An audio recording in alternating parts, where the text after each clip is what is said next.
Myself with food and nutrition, along with Dr. Langley in kinesiology, decided to collaborate together to work with the Evansville Icemen to be able to give a little bit of information about their conditioning and their training, but then also to be able to give them some information about their nutritional habits, body composition, things like that. So we're going to be teaming up with them over several different practices to help them learn a little bit more and help our students get some exposure and experience working with a professional athlete team.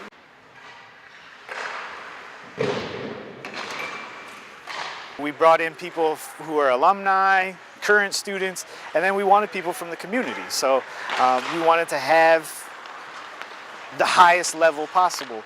So we reached out to the Iceman, and he contacted us and said that they would be interested, and has been nothing but gracious and opening it up to us with pretty much whatever we want to do. At this point, we're just monitoring practice and giving a little bit of feedback from a heart rate perspective on drills and recovery, but in the future we hope to expand that. We're giving them right now is, we only have one sample, so it was only 10 athletes for one practice, but what I've started to develop is a recovery index, sort of how fast are players recovering after drills. So their drills were lasting 2 to 7 minutes, somewhere in that range, and then how fast did they recover.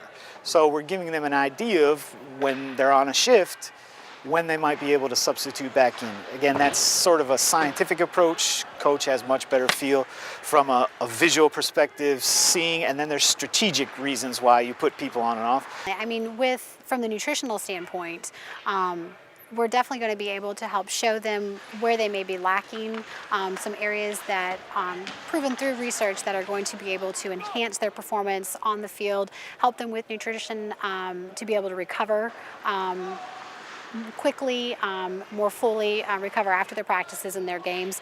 And luckily the guys are very enthusiastic and are wanting to have that information, and they're very health conscious group, so it's been a great partnership.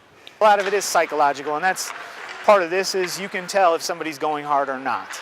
So on the software we have the percentage of their max. If we see somebody going 85, 90%, we know that they're doing their best. If we see somebody a little under that, either they're not conditioned, and so they're not pushing themselves, because you get to a point and it's negative. You get above that intensity and it's going to slow you down. So maybe they're not, or they're overtrained, and that's the other thing. That'll be more of a season-long thing.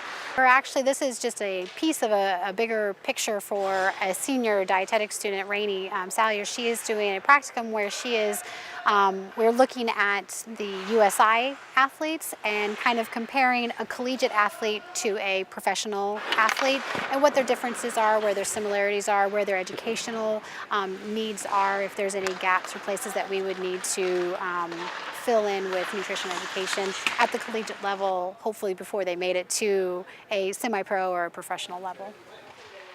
Beth Young, and she was interested in her sport and nutrition class to have students come and see some of the tests that they talk about in terms of body fat percentage and a couple different methods of that. So they talk about the techniques, and we have those techniques. So that's how it developed. And then when we got access to them, then we started to talk a little bit more about what could we do together.